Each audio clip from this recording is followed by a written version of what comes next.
Oke ya, halo semuanya dan selamat datang kembali di Tanya Seputar Hukum ya. Dan untuk kali ini kita akan membahas mengenai pembagian ahli waris menurut hukum Islam ya, atau biasanya disebut dengan pembagian waris secara faraid gitu. Yang landasannya nanti biasanya Quran surat An-Nisa serta kompilasi hukum Islam. Oke, ini biasanya digunakan pembagian waris secara Islam ya. Untuk pembagian waris sendiri sebenarnya ada banyak ya, ada banyak cara. Dan yang terpenting sebenarnya dalam pembagian harta warisan itu disepakati oleh para pihak. Itu yang paling penting ya.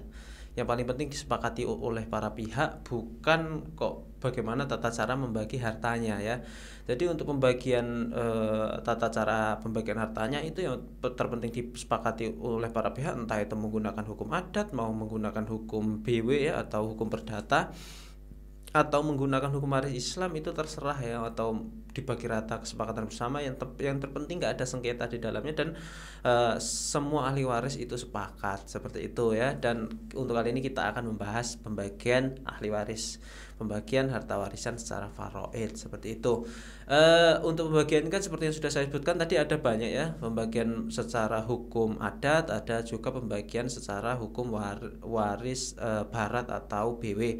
Kalau di hukum waris barat itu ahli waris itu dibedakan menjadi ahli waris golongan 1, golongan 2, golongan 3, golongan keempat ya, seperti itu. Jadi untuk ahli waris golongan 1 itu ahli waris yang paling dekat, yaitu berupa suami atau istri, setelah itu anak-anaknya ya. Jadi ketika ada suami, istri, dan anak-anaknya, maka untuk ahli waris golongan selanjutnya itu tertutupi seperti itu ya, dan dibaginya secara rata.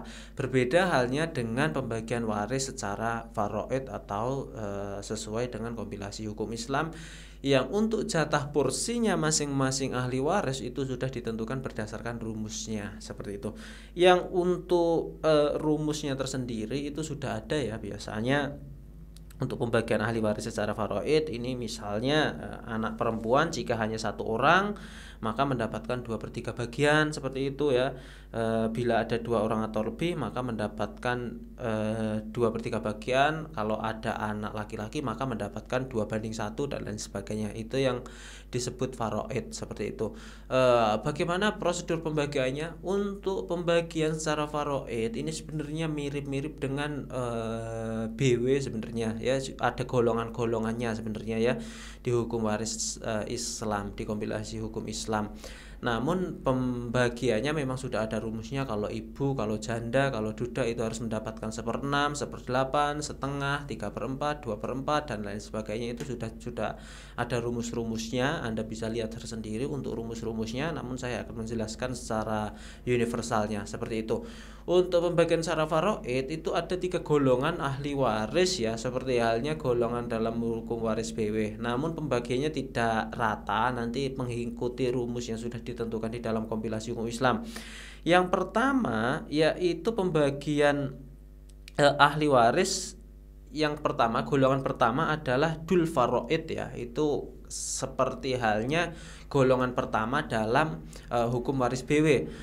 Untuk dul faraid ini golongan garis lurus ke atas maupun ke bawah, yang artinya misalnya ada istri atau janda atau duda, setelah itu ada anak, ada cucu, ada orang tua, ada kakek. Yang garisnya itu garis lurus itu disebut dul faraid, dan itu termasuk golongan pertama. Jika masih ada, maka ada kemungkinan memperoleh harta warisan selama tidak terhalang atau terhijab, namanya di dalam kompilasi hukum Islam seperti itu. Di dalam kompilasi hukum Islam itu nanti selain sudah ditentukan besaran harta warisannya, misalnya bagiannya 1/4, setengah, atau berapapun, itu juga ada yang namanya nanti asobah juga, atau penerima harta sisanya ya. Untuk menerima harta sisa biasanya nanti ahli waris golongan dari laki-laki ya. Untuk secara garis besar atau universalnya memang pembagian secara faraid itu memang ada dua bagian. Yang pertama bagian untuk ahli waris golongan perempuan dan ahli waris golongan laki-laki. Itu Anda bisa lihat sendiri di Google ya mengenai pembagian warisnya untuk golongan laki-laki dan perempuan, dan rumusnya sudah ada. Namun jangan sampai salah ketika dul faraid ini masih ada, namun juga ada yang namanya nanti terhijab atau tertutup oleh ahli waris yang lain seperti itu. Misalnya untuk cucu akan tertutup oleh anak laki-lakinya seperti itu ya. Jadi ketika ada anak laki-laki maka cucunya tidak akan dapat seperti itu loh ya. Jadi untuk pembagiannya sudah jelas.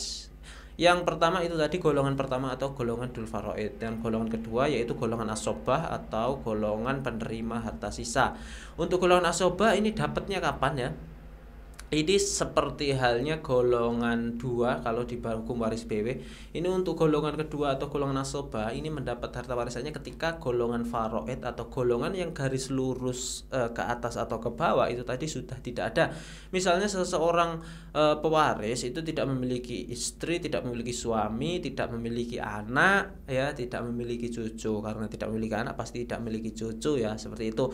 Dan untuk kedua orang tuanya sudah meninggal serta kakeknya sudah meninggal, seperti itu kan nggak ada ahli waris garis lurus ke atas maupun ke bawah, yang artinya untuk ahli warisnya akan diberikan kepada garis lurus ke samping, misalnya saudaranya, saudara laki-laki, atau sampai bisa paman, serta bisa digantikan oleh keponakan atau sepupu, seperti itu ya. Jadi itu disebut ahli waris asobah atau termasuk golongan kedua.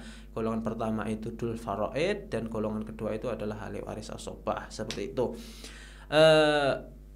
Untuk ahli waris asobah ini sudah tidak ada pembagian seperberapanya rumusnya ya. Jadi untuk asobah itu kan memperoleh sisa. Jadi ketika hanya ada satu ahli waris jadi memperoleh semuanya, karena untuk ahli waris dul faraidnya sudah tidak ada, seperti itu ya.